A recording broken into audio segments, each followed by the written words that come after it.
Well guys, I did it. I watched a crocodile sing for an hour and a half. La, la, la, la. But why did I do it? It's because I love family movies. And isn't it exhausting to be consistently presented with films that make us think way too hard? I hate thought-provoking media. I hate it, so boring, so bad. Sometimes it's nice to be able to shut your brain off for a while, and with social media quickly changing the way that we entertain ourselves, I feel like we often neglect simple movies. Despicable Me comes to mind, Minions is a good one, what else? Oh yeah, Minions Rise of Gru. What I'm trying to get at here is that I feel like nowadays we're very quick to equate a simple movie to a bad movie. And in a lot of cases, I think that's just incorrect. But in the case of today's movie, oh god. Lyle, Crocodile, another children's book turned movie. I watched half of this movie on a plane, and then I stopped because there was turbulence and I got anxious. But don't worry, I finished it recently, and when it was over, I got anxious again. Because it's taxing enough to watch an animated crocodile ravage the streets of New York for an hour and a half, but it's even worse knowing that the crocodile is played by Shawn Mendes. I love it when you call me Senorita, more like I love it when you call me Lyle. So sexy. That being said, this is your official Shawn Mendes trigger warning, and with that,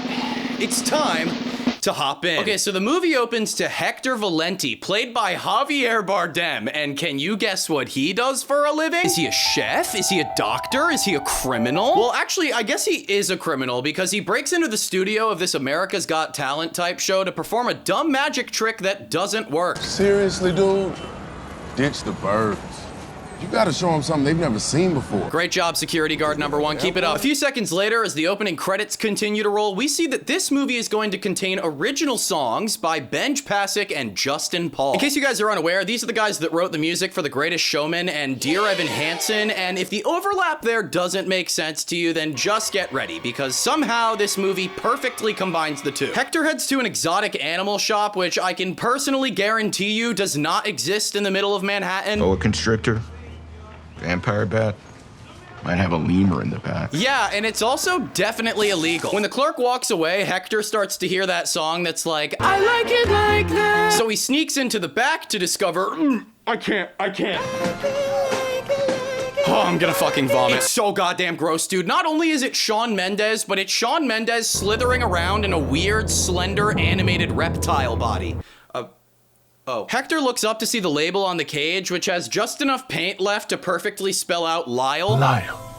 But I don't know, man, maybe this is just me, but my first instinct would be to go in there and grab that fucker and start squeezing him like one of those stress toys. He's so cute, I want to see him burst. There's nothing wrong with me saying that, okay? He's animated, don't call the cops! Whatever, though, because now our captive little freak has a new name and a new home. Now, when you take a pet home for the first time, the natural thing to do would be, you know, to let it get accustomed with its space, get a little comfortable. No! It's time for vocal warm-ups. La, la, la, la, la, la. Look, man, you saw him sing I Like It once. You haven't even stopped yourself yet to question whether or not this shit is real. Are you high? Are you okay? Dude, you look so high right now. There's people on your walls. Hey, also, you know reptiles are cold-blooded, right? Lyle doesn't need a vocal warm-up. He needs a goddamn heat rock. Well, I mean that and food and a cage and, well, literally every other thing you neglected to acquire. Dear Christ, this thing is hot. It's hot.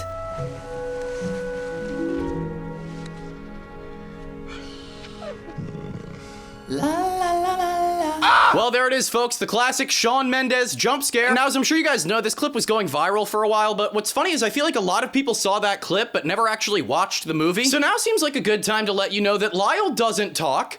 Ever. Instead, we get consistently assaulted by Shawn's weird, silky voice at the worst times, including seconds later when he actually does the meme again. So now we've been launched into a musical number called Take a Look at Us Now, where Hector and Lyle sing about being friends. It's honestly pretty catchy, but if you ask me, they probably could have simplified this moment and just said, we up. Okay, so dude, Shawn Mendes being in this movie just makes no sense. Take a look at this clip and listen to how weird he sounds singing next to Javier Bardem. Take a look at us now. Take a look at us now. It's too sexy! Javier Bardem is putting on such a good character voice. Why would you pair him with Shawn Mendes just being Shawn Mendes? Okay, guys, so this is what I'm thinking for the Lyle voice, kind of like, take a look at us now. Okay, actually, we're looking for something a little different. You know, more like a crocodile, like, rawr. Oh, okay, how about something like this?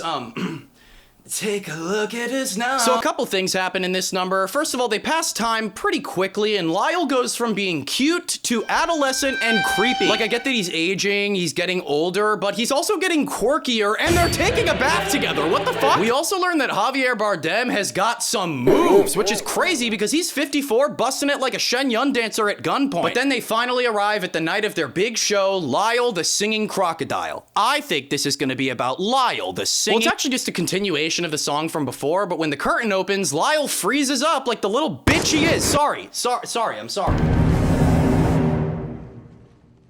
Hey, yo! Like a normal audience does, everyone leaves while either laughing or pointing, so needless to say, reception is booming. And yeah, I understand that they totally bombed, but why is no one impressed by the fact that he's standing on 2 legs? I'm almost positive that's impossible. Oh, but stop, it's an animated movie, shut up! Now you're probably wondering how they even put the show together in the first place, and the answer is rather simple. Hector sold his entire house, so he packs up his things as he prepares to abandon an adolescent crocodile in the attic of a house that someone is about to move into. But he doesn't leave before doing this.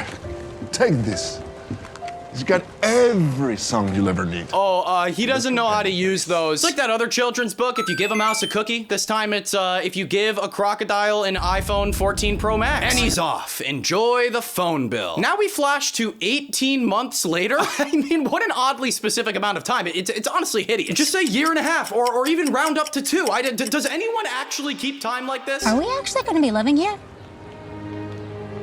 I think we are. Did you not see the house before you bought it? A new family is in town to start a new life, but they have a son, and he uses the internet. Do you realize Manhattan crime statistics have seen a year-on-year increase of over 18%? And I'm gonna cut you off before you say something bad. They meet this landlord, Mr. Grumps, and his character traits are having a CGI cat and being grumpy. Loretta is not a cat.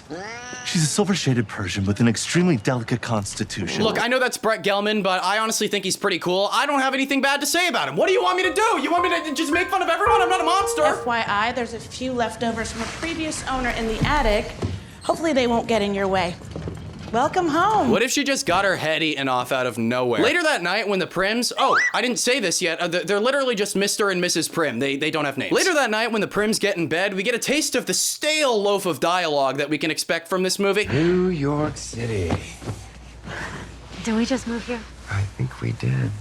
Then we cut to Josh, the son, who does pretty much the same thing that I do in bed at night. What was that?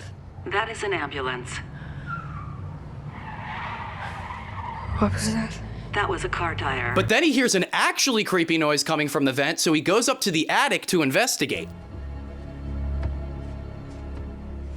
Oh God, he's so big! There's a note on the case, and it basically just says, this is a big green animal, his name is Lyle, but hold on! Are you telling me that Hector just left Lyle in a small glass case and just said, fuck it, see you in 18 months? You're a freak, man. I'm not going into detail about it, but you're fucked. I'm lucky to have you. Hey, don't forget to sign up for wrestling, all right? Okay. That's an odd request. You know your son was freaking out about lead paint haunting him in the walls earlier? Plus, we haven't even talked about the widespread use of lead paint. Yeah, I don't think wrestling's in the cards for him. Mrs. Pym takes Josh to school, and Josh has a full-on tunnel vision panic attack in the streets of New York. But when Josh gets to school, he immediately ruins his reputation by getting caught in the most terrifying conflict you can find yourself in the modern American school system. Seriously? What are you doing? Do you not see us filming here? Oh my God, I would cry. Josh actually does end up going to wrestling, but he gets absolutely floored. It's borderline abusive. So needless to say, day one was fantastic. Oh dude, this next part is crazy. At home that night, Josh goes on Google to look up how to make friends at school. This is unedited. And then he goes on this universe's TikTok equivalent called Sweep and absolutely thirsts over this girl from school. It's extremely uncomfortable. All right, okay, you can stop now. That CGI cat from the beginning pulls up, and then they hear the silken singer through the vent. You like that? Silken singer? They go up to the attic again to discover that this time the case is empty, and when the cat notices a full-size Lyle standing behind them, this happens.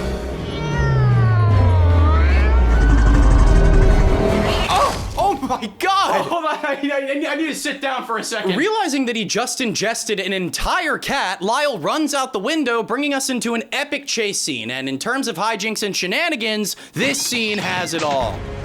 Hey, kid. You gonna give me that phone?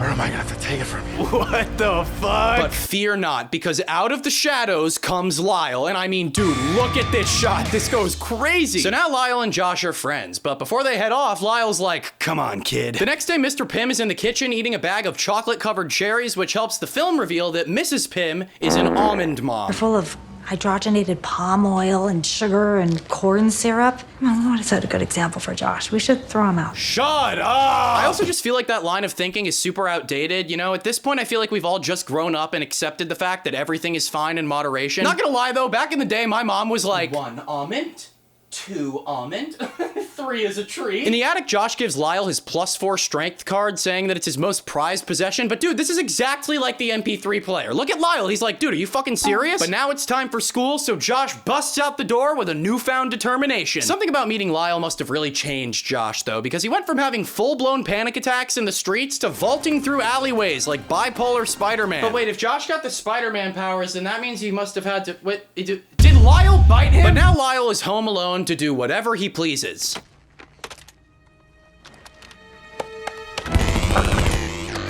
Oh, no, not that type of pleasure. That's not what I meant. You know, I really like to imagine that Shawn Mendes is just hiding inside of a big crocodile costume, which if you think about it, you know, in this situation, that makes him the real champion here, okay? Okay. Mrs. Pim comes home and works out on her rowing machine, but then she gets really depressed out of nowhere and starts looking through photo memories. How sweet it is to be loved by you. Oh, hell yeah, I love that song. Lyle overhears this moment and quickly slithers away, but I swear to God, if I have to hear Shawn Mendes do a rendition of that song, it's so over. It's over. Back at school, Josh has a run-in with the girl that he was thirsting over on sweep, and he totally fumbles.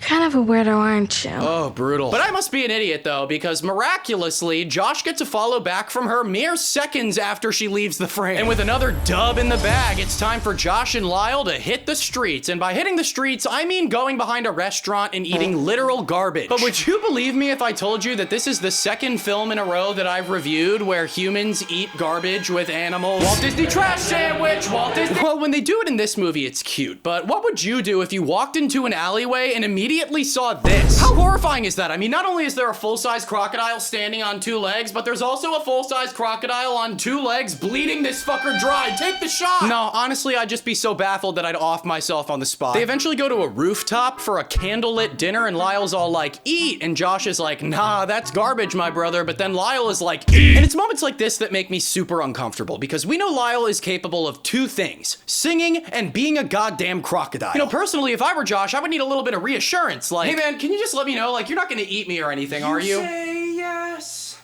I say okay, no. no, that doesn't tell me anything. Should I be nervous? In their conversation, which once again just isn't a conversation, he's a dinosaur. Josh finally picks up on the fact that Lyle can't talk, which means, oh God.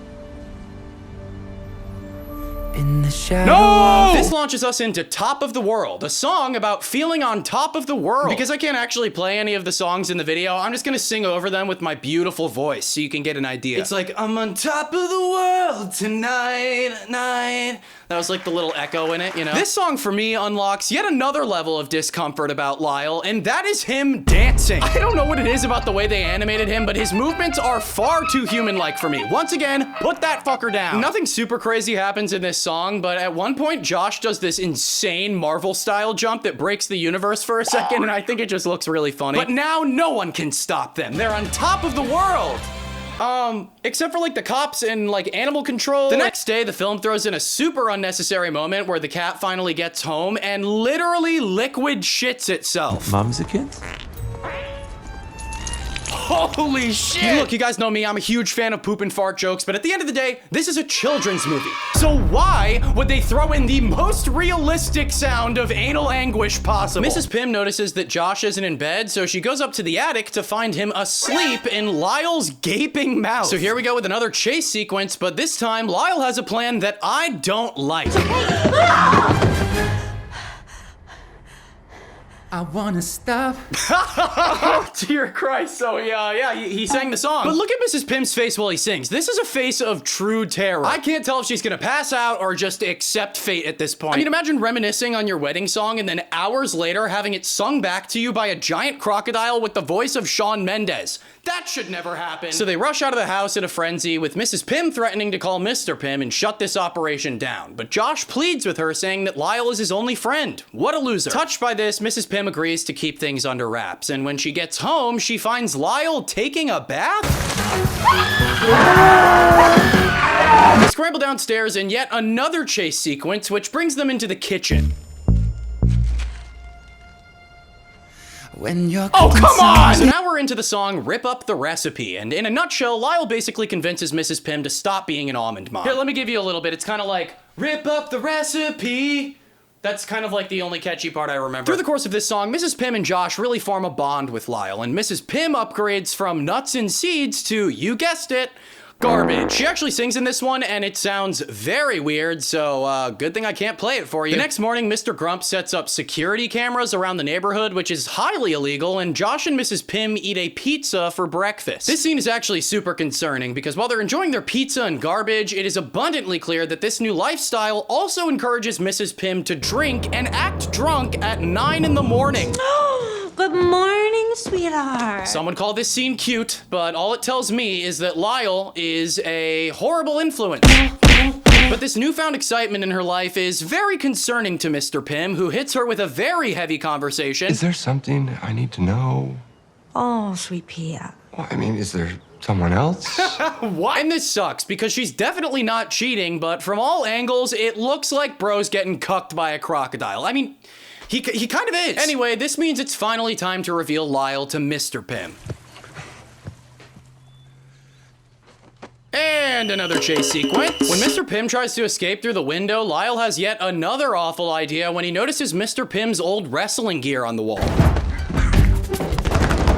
Why is this your first idea, bro? You will get shot. Like, can you imagine running away from a crocodile and then watching it stop and make the active decision to square up with you? I would pray. After a short scramble, they run downstairs to find, oh God. Well, now Hector's back after his very specific 18 months, and I think he's a little too excited to see Lyle. Lyle, look at the size of you. Yuck. Well, Lyle isn't super excited to see Hector at first, you know, on account of the fact that he was neglected. But when they start doing this weird rehearsed dance, Lyle gets extremely excited and fully pile drives Hector from the top of the stairs. So it turns out that there's a clause in the deed to the property that allows Hector to stay on the property 15 days out of the year, and it just makes no sense. It's definitely not okay. Hey, yeah, can you say that again but be a better actor this time? Also, Mrs. Pim has been ruthlessly drawing sketches of Lyle like a possessed child in a horror movie, and Mr. Pim thinks that's weird because it is. The next morning, Mr. Pim walks in on Hector taking a shower and he just fully flashes his dick. Children's movie! Children's movie! And then with no hesitation, he asks Mr. Pim to make him breakfast with very specific instructions, so you know what? I guess he really is a cuck. The next part of the film is completely idiotic because they decide to take Lyle out on the town in broad daylight disguised as a Florida Gators fan. In New York. It's basically just a montage of them doing classic New York stuff, but at one point, Lyle literally threatens to eat this bulldog in moving traffic.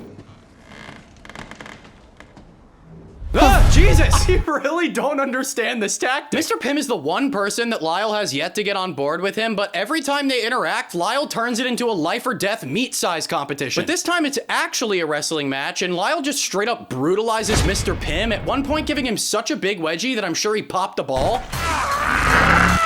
In the end, Mr. Pim ends up winning, but not really, because Lyle just plays dead on the floor, once again proving the fact that if Lyle could, he fucking would. So now everyone is friends, giving Lyle and Hector a chance to reprise their friendship song for the third time. This reminds Hector of how talented they are together, and in the attic, he convinces Lyle to get back into show business by singing the song they just sang again. While Lyle agrees, he isn't too psyched about it, and Josh worries that it may not be what he wants. But Hector is basically like, piss off, I'm about to go get that gator money, and then he speeds off with Lyle in this goofy sidecar motorcycle that we're now seeing for the first time. But guess what doesn't work out?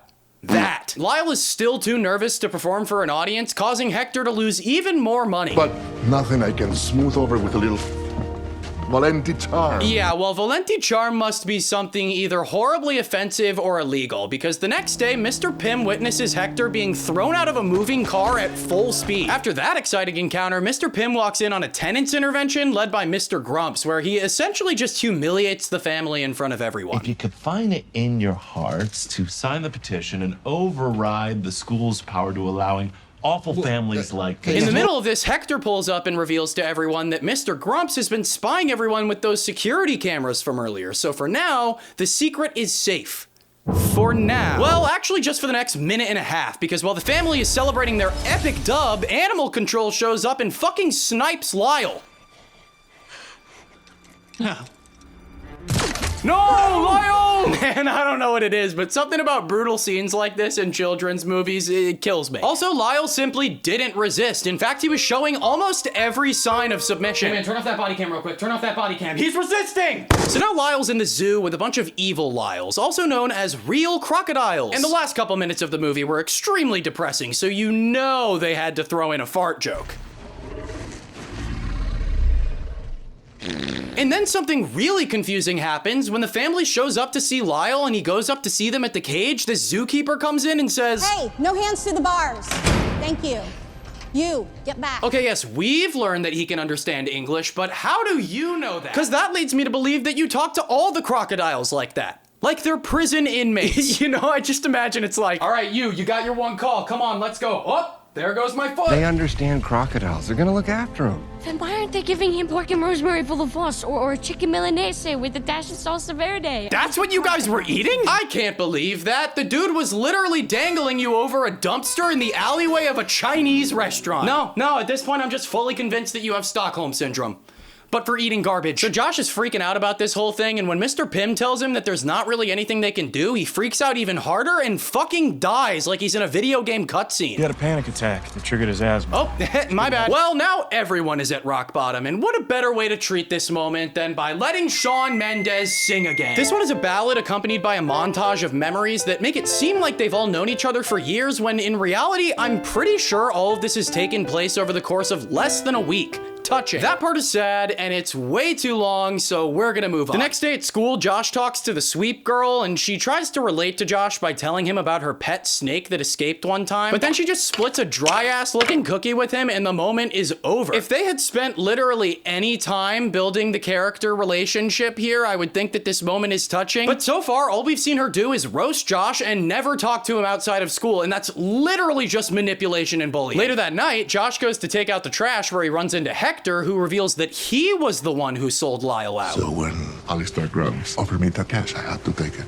Out of need, out of fear, out of weakness. But then he's like, hey, fuck that though. If you're real, pull up to the zoo at 4 a.m. and let's make this happen. And he does. Hector arrives at the zoo looking not suspicious at all, and then this dumbass guard gets himself magic tricked into a fence, allowing Hector to enter. And you know, if I was this guard, the first thing I would do is pull my gun or I'd scream at the top of my lungs. But for some reason, the first thing this guard decides to do is be as quiet as humanly possible. You can't go in there. You can't go in there. Come back here. Come back here. So here's how this pretty much goes down. Hector jumps into the crocodile enclosure where he sees Josh on the other side of the bars, and Josh is like, you dumb piece of shit. Then a bunch of the evil Lyles emerge, accompanied by real Lyle, who basically just lets whatever's gonna happen, happen. So it's make or break. Either Hector is gonna apologize now, or he's gonna get eaten really hard. It ends up being one of those moments like, you have to come back to where you belong. No.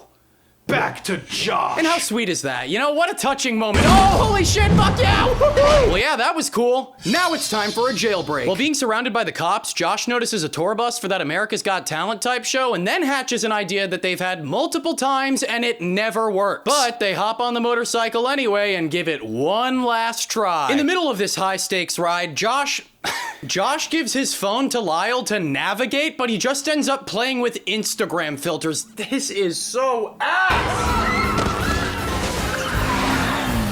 Oh yeah, Lyle's toast. That was like GTA level impact. They scramble through the building and pretty immediately just thrust themselves onto the stage, which causes so much shock from the audience that you'd think that they hopped on stage in full Nazi gear.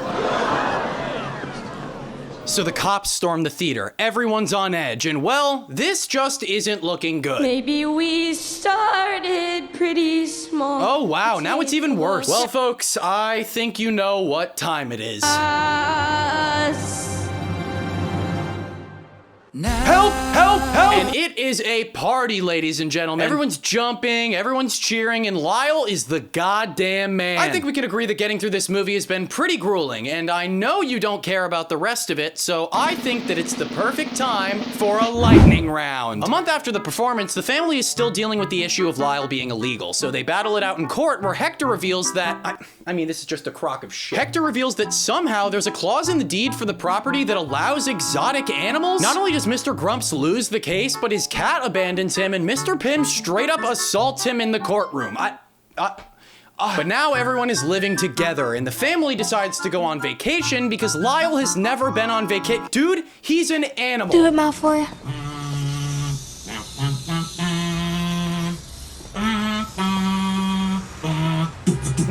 No, I'm done, guys. That's the end of the movie. And what a movie it was. Sorry for putting you guys through all of that. I truly didn't plan on this being my longest video, but something within me, there was like a burning passion. I needed to cover this. I gotta say, honestly, this wasn't a horrible movie. I think with a lot of movies like this, there's just so many things that you can find to pick on, and it's just fun. That's what we do here. But other than that and everything that I've given you in this video, I don't have much else to say. Of course, if you enjoyed, please consider liking and subscribing and commenting for interaction and increased growth. But folks, that's all I have for you this time. But until next time. See, I know you think you knew what I was gonna do for this little bit at the end, but you're wrong. I'm not gonna do it.